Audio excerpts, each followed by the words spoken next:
여러분 안녕하십니까? 7월 22일 뉴스플러스 시작합니다. 먼저 오늘 증시 상황부터 보겠습니다. 홍원표 기자 나와 있습니다. 홍 기자, 오늘 우리 장 아쉽게 마무리가 됐네요. 그렇습니다. 오늘은 기관의 매도에 코스피가 하락 마감했습니다.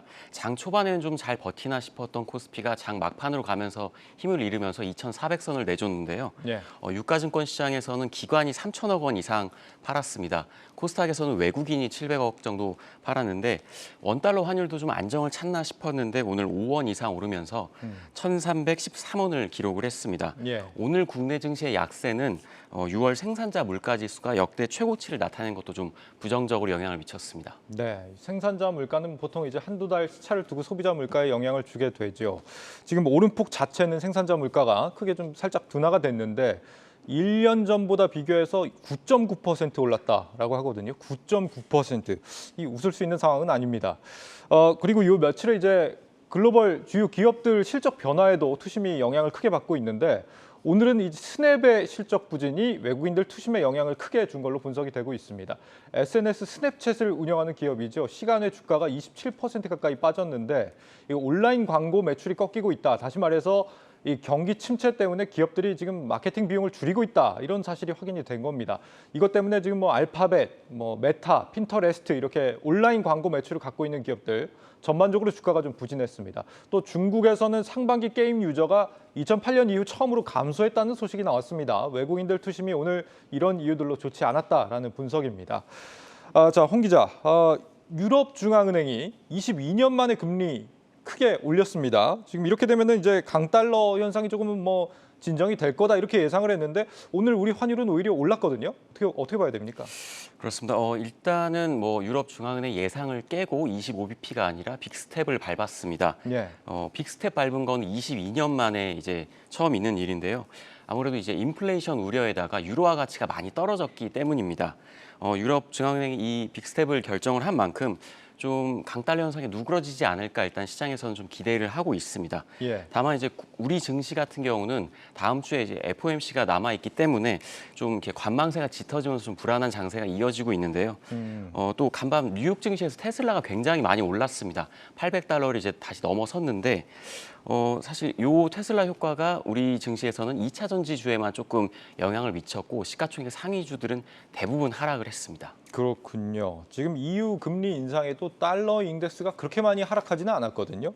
유럽 경제 상황이 미국만큼 탄탄하지는 않다고 보는 게 아닌가 이런 생각도 듭니다. 홍 기자, 오늘도 지금 2분기 실적 발표 계속 이어지고 있는데 어제 현대차에 이어서 오늘 기아도 실적이 굉장히 좀 잘 나왔다면서요. 그렇습니다. 어제 현대차에 이어서 오늘 기아도 사상 최대 실적을 기록을 했는데요. 기아가 원재료비 증가 등 여러 악재에도 불구하고 1분기에 이어서 2분기에도 사상 최대 실적을 경신을 했습니다. 구매 대기 물량이 51만 대에 달하고 차값이 계속 오르고 있어서 하반기에도 역대급 실적을 기록할 것이라는 전망이 나오고 있는데 신재근 기자의 리포트 보고 이어가겠습니다. 기아가 올 2분기 매출액 21조 8,760억 원, 영업이익 2조 2,340억 원을 기록했습니다. 매출액과 영업이익은 1분기에 이어 또다시 사상 최대를 갈아치웠고 특히 영업이익률은 처음으로 10%를 돌파했습니다. 기아는 미국 시장에 지급하는 인센티브 절감과 원달러 환율 급등에 따른 환율 효과로만 1조 원 넘는 이익을 냈습니다. 글로벌 인플레이션으로 인한 원재료비 부담은 차값 인상으로 만회했습니다. 판매 단가가 높은 차종으로 분류되는 SUV와 친환경차 매출 비중이 크게 늘어난 점도 실적 호조에 힘을 보탰습니다. 기아는 하반기 원재료비 인상 등 경영 환경이 어려울 것이라고 예상하면서도 이를 차값 인상으로 충분히 방어할 수 있다는 자신감을 보였습니다. 기아의 2분기 차량 평균 판매 가격은 처음으로 3천만 원을 넘어섰는데 이는 그만큼 제품과 브랜드 경쟁력이 높아졌다는 걸 증명하는 거란 설명입니다. 제품별 가격 경쟁력을 보면 과거에는 주로 경쟁 시장 대비 90%에서 100% 사이가 많이 보였습니다만은 지금은 100을 넘는 경쟁력을 가지는 차종들이 거의 대부분으로 보여질 만큼 이제는 제품력에 기반한 이 적정한 가격을 받을 수 있는 수준까지 왔지 않겠냐. 여전히 전 세계적으로 기아차를 구매하려는 대기 물량이 51만 대에 달하는 상황. 기아가 리브랜딩 이후 달라진 위상을 바탕으로 올해 역대 최대 실적 기대감을 높이고 있습니다. 한국경제TV 신재근입니다. 다만 기아도 이제 어제 현대차와 마찬가지로 실적 발표 이후에 좀 주가가 하락을 했습니다. 장 네. 초반에는 소폭 상승을 했는데 실적이 나온 2시 이후부터 좀 하락을 하더니 1%대 하락 마감을 했습니다. 현대차는 어제 이제 역대 최고 실적을 기록하고 오늘 주가가 좀 올랐는데요. 증권사에서 목표가 상향 리포트가 많이 나왔습니다. 네. NH투자증권은 26만 원, 또 신영증권은 28만 원, 유한타와 노무라증권은 29만 원까지 목표가를 올렸는데 오늘 종가가 19만 1천 원이니까 아직까지는 좀 여력이 많이 남아 있습니다. 예.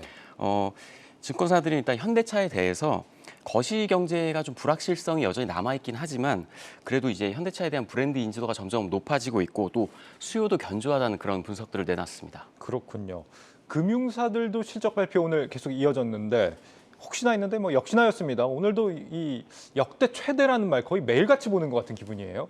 그렇습니다. 뭐 어제 KB도 역대 최대였는데 오늘 우리금융도 역대 최대 실적을 기록을 했습니다. 예.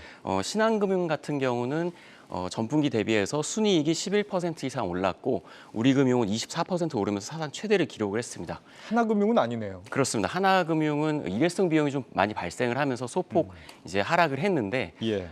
이렇게 사상 최대 실적을 기록했음에도 불구하고 오늘 금융주들은 전반적으로 다 하락을 했고요. 특히 하나금융은 이제 순이익이 이제 많이 오르지 않았다는 소식 때문에 3%대 하락 마감했습니다. 2분기까지는 금융사들이 이자 장사 괜찮았던 걸로 좀 보이는데 3분기 이후에는 또 이제 정부 규제 이슈가 있기 때문에 실적이 어떻게 될지 전망이 좀 불투명한 것 같습니다. 이제 다음 주를 한번 예상을 이제 해보죠. 다음 주에는 이제 대망의 FOMC가 열리죠. 그렇습니다. 다음 주에는 이제 우리나라와 미국의 좀 굵직한 이슈들이 굉장히 많은데요. 미국에서 이제 현지 시간 26일과 27일에 FOMC가 열립니다. 이번 FOMC에서는 일단 자이언트 스텝 75bp 인상은 좀 기정사실화된 것 같고 예. 지난주에만 해도 100bp 인상이 좀 예상이 된다 이렇게 했는데 좀 미국의 경기 침체 우려가 커지면서 100bp는 좀 무리라는 의견이 좀 우세한 상황입니다. 그리고 이제 연준이 자이언트 스텝을 밟게 되면 우리 이제 8월 금통위가 열리기 전까지는 그 기준금리가 역전되는 현상이 잠시나마 발생을 하게 됩니다. 예. 그리고 이제 27일에는 애플과 마이크로소프트, 알파벳의 실적 발표가 예정이 돼 있고 28일에는 미국의 2분기 성장률이 또 나옵니다. 그리고 메타와 퀄컴, 그리고 29일에는 인텔의 실적 발표가 예정이 돼 있기 때문에 좀 하루하루 좀 증시에 미칠 수 있는 그런 큰 이슈들이 남아 있습니다. 그렇겠네요. 월초부터 지금 자이언트 스텝 얘기를 뭐 하도 많이 했기 때문에 당초 이제 예상했던 75bp가 나오더라도 시장이 그렇게 충격을 받지는 않을 것 같은 분위기입니다. 목요일에 발표되는 이 2분기 GDP 미국의 이것도 굉장히 좀 중요한 포인트죠. 1분기가 마이너스였는데 2분기에도 똑같이 마이너스가 나와준다 이러면 기술적으로 이제 경기 침체에 진입하는 것이기 때문에 주목해서 봐야겠습니다. 다만 이제 경기 침체가 과연 이제 시장에 어떤 식으로 영향을 미칠까 이 부분은 조금 미지수긴 합니다. 왜냐하면은 이제 경기 침체가 된다는 사실이 나와진다면 오히려 시장에서는 이제 긴축 강도가 더 약해질 거라는 신호로 인식이 되기 때문에 그렇습니다. 긍정적으로 영향을 미칠 수도 있겠습니다. 자, 그리고 이어서 국내에서는 어떤 일정이 있습니까? 네, 우리나라에서는 일단 26일에 우리나라도 2분기 경제 성장률이 발표가 됩니다. 어제 이제 아시아개발은행에서 올해 우리나라 경제가 2.6% 성장할 거다 이렇게 예상을 했는데요. 네. 지난 4월에 내놓은 전망치 3.0보다 낮춘 수치입니다. 역시 이제 높은 물가 그리고 코로나19가 좀 발목을 잡고 있다 이렇게 분석을 했는데 27일과 28일에는 SK하이닉스와 삼성전자의 2분기 실적이 나옵니다. 삼성전자는 이달 초에 이제 잠정 실적이 나왔는데 이번에 이제 28일에는 컨퍼런스 콜을 통해서 좀 자세한 그런 이제 수치를 공개할 예정이고요. 예. 그리고 이제 27일에는 LG 에너지 솔루션의 보호 예수가 해제가 됩니다. 지금 에너지 솔루션 같은 경우는 유동 주식 비율이 한 10% 정도에 불과한데 예. 이 LG화학 물량이 한 80%가 넘습니다. 근데 그걸 제외하더라도 4% 정도 되는 이제 물량이 나오기 때문에 좀 주가에 굉장한 이제 변동성을 줄 거다 이런 예상들을 하고 있고요. 그리고 28일에는 성일 하이텍이 상장을 합니다. 예. 2차 전지 기업인데 저희가 이제 앞서서도 좀 다룬 바 있었는데요. 1200대 1. 그렇습니다. 기관 수요 예측에서 사상 최대 경쟁률을 기록한 만큼 이제 상장을 하게 되면 좀 주가가 어떻게 움직일지 굉장히 관심이 모이고 있습니다. 알겠습니다. 다음 주에도 쫄깃쫄깃한 소식들 많이 기다리고 있네요. 기대해 보겠습니다. 증시 프리즘 홍원표 기자였습니다.